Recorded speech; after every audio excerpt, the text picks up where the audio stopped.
from me to you. Oh, look, I can't. di- it- oh, there it is. There is it. Yeah, Kerthump, Kerthump. Anyway, happy Valentine's Day to you, one and all, and thank you for watching Sam Channel, Facebook, Instagram, X. What did I leave out? Twitter? No, Facebook, YouTube, Instagram, and X. All sponsored by Ace Hardware Marketplace. Here on this Valentine's Day, February 14th, I'm Chris Allen. If you couldn't figure that out. Okay.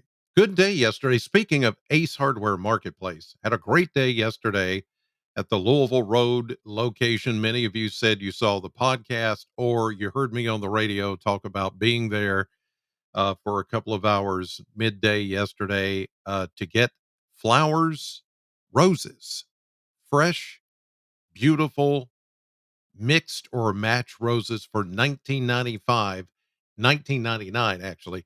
That deal, steal of a deal, is still going on today. Same thing, and not just at that location. Okay, it's Ace Hardware Marketplace locations across Bowling Green and Southern Kentucky. So, guys, fellas, ladies, if you haven't picked up that Valentine's Day gift while they last, you can go pick up a dozen roses at Ace. Yes, the hardware store, Ace Hardware, 19.99. And in some cases, if supplies are still there, you can bundle those roses with maybe some Russell Stover candies or a Hallmark card or even a case knife. Isn't that cool?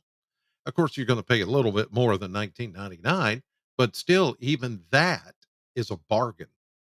So go to your local Ace Hardware store, get that.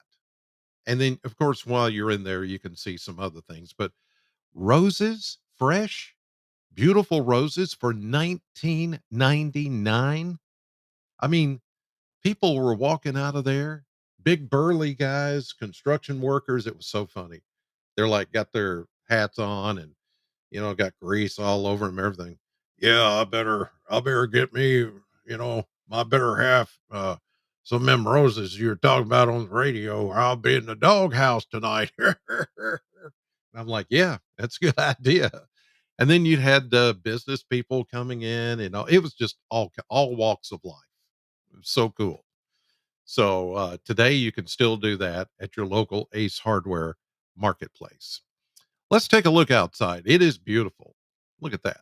From the home place here in Plano. This is the plain old camera, and it's showing clear sky. Beautiful day for Valentine's Day. And we're going to be back into the 60s today, 62 maybe. We're going to be about 10 degrees warmer than normal for this time of the year. And that's just awesome. We'll take it. We'll take it. Yes, we have to take it, but we'll take it because it is just so nice. There's not a cloud in the sky. There goes a car down the street.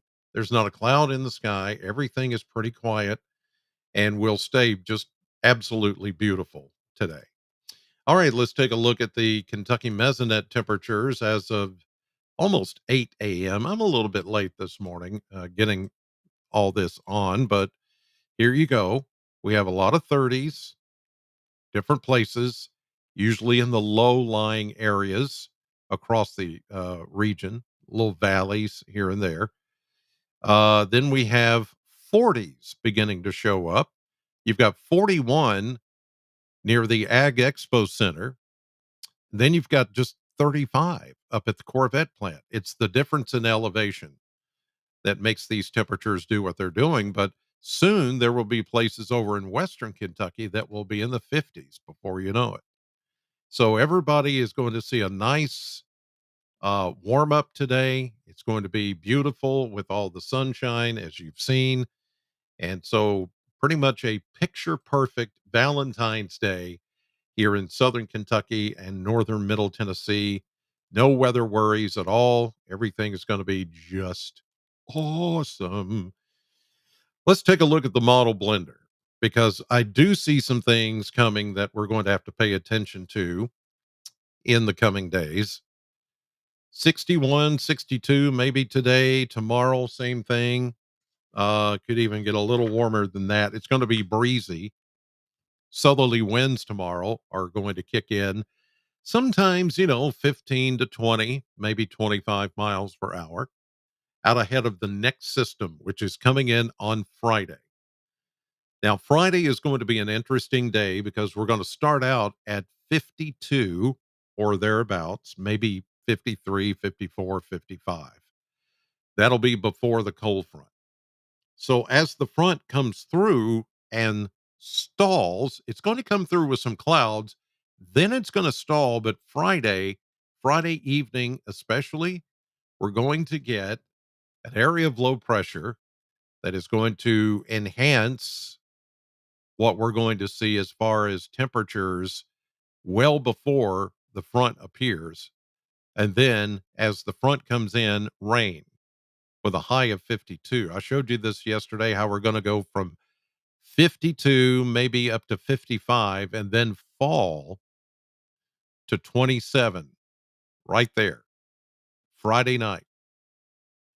And I do think we are going to see some snow as the rain begins to pull away. There will be enough leftover moisture to see some snow, but a lot of how much snow we get and how maybe impactful it is will depend on the track of the low, which I'll show you in just a second. If it goes further north, then it would be mostly rain over to a quick snow Friday night.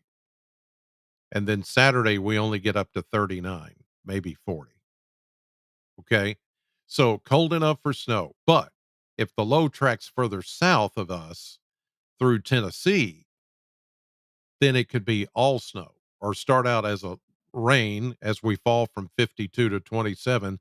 Somewhere in between there, Friday evening, we get the rain changing to snow. Then it would be snow Friday night, mostly snow. So the models are not in agreement yet, but they will be closer sometime today, tomorrow, on how this thing is going to shake out. But you see that one day where we're just chilly.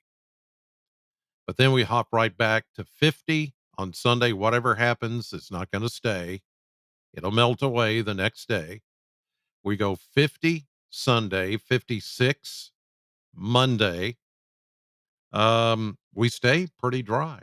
And look, we go back into the 60s and then 50s again next weekend. It's just up and down. We're in spring transition, ladies and gentlemen. It is transition time and it has already begun for us here in Southern Kentucky. The days are getting longer and the weather patterns are such to where there's not enough time to stay cold long enough to lay that cold foundation that you need for a good snow. Like we had what, a month ago? Has it been a month ago with the zero temperatures and the snow on the ground for a week? It's been about a month ago, give or take.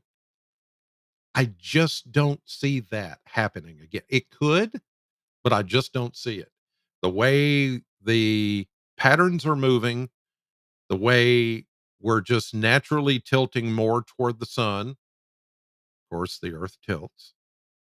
And the closer we get to spring, the longer the days are. We keep adding minutes of daylight to the day. There's not enough time to be cold enough for a big snow that's going to last. We may get a big snow, enough of a snow rate to overcome the cold, not cold enough ground or not cold enough temperatures. That's a possibility. But just looking at these numbers and looking at the weather patterns over the next several days, I just don't see another big one coming or another sub zero or below zero for a long time um, temperature rain here. I just don't see it. I don't. So there you go. All right, let's go back. Let's go back to the maps here and I'll show you what's coming up and explain how the lows or the low pressure system could track a little differently for us depending on which track it chooses. Here we go with today. There is a lazy boundary to the north. No big deal. High pressure is dominating our weather. We go through this afternoon, tonight. Things looking pretty quiet. There is a system to the west. This is the one that's going to approach us tomorrow with gusty winds at times. You can see the tighter lines here around that low pressure. So we'll see an increase in clouds tomorrow, and there's the front. Now, this front is key in a way to where it is going to be a focal point. It's almost like a train track. It's laying down the track for where the low pressure systems are going to go, or the low pressure system coming in for Friday. So this is Thursday night, and here comes Friday. Now, here's the low I'm talking about. It's not that deep. It's about what, 1010, 1012, 1010 to 1012 millibars. It's not like 900 millibars deep. It's in still in the 1000s. It's not that deep at first. We start to see some light rain and then snow to the north where it's already cold air has been established. So that's why they're going to see snow in parts of Illinois, Missouri. Okay. So let's go to Friday afternoon. And look, this shows it getting out of here very quickly. But that's a 24-hour period. What this doesn't show, you go from 12Z on Friday, which is 7 a.m., to 7 a.m. on Saturday. What it doesn't show you is what happens in between. In between, the low pressure system is either going to go north or it's going to go south. There it is on Saturday. It's already out of here. So it's not going to be a big impact. It's going to be kind of like a few days ago when we had something come through, then it might not do anything. It could be another one of those types situations. Fast moving, it's not going to have time to put down a lot of snow. It will be cold enough, as you saw. If the low tracks north, it's going to be mostly rain. If it tracks south through Tennessee, it could be a little more snow. But it's gone by Saturday and Sunday, Monday, Tuesday next week. It's nothing there. Wednesday, pretty quiet. Another system approaches out of the plains, but just not a whole lot of anything going on. It's all going to be pretty quiet. All right. Enjoy your Valentine's Day with the one you love and the people you love, the people you work with, the people you run into during the day. Show them love always. You don't have to know who they are. You don't have to be prejudiced, prejudging. Don't look at them and go, ah. Even your enemies, can you love your enemies? I know some of you are going, I can't, but try it. I know it's hard to do. God says to do it. Yeah, it is hard to do. It's hard for this flesh to do. Um, just love people, care about them, and don't just say you love them. Love them. Show genuine love. You don't have to say a word, and you can still show love. That's what Valentine's Day ought to be about. All right, you guys, I do love you. I hope you know that is true. And I'll see you tonight at 5, 6, and 10 on News 40 at WNKY. Have a great day.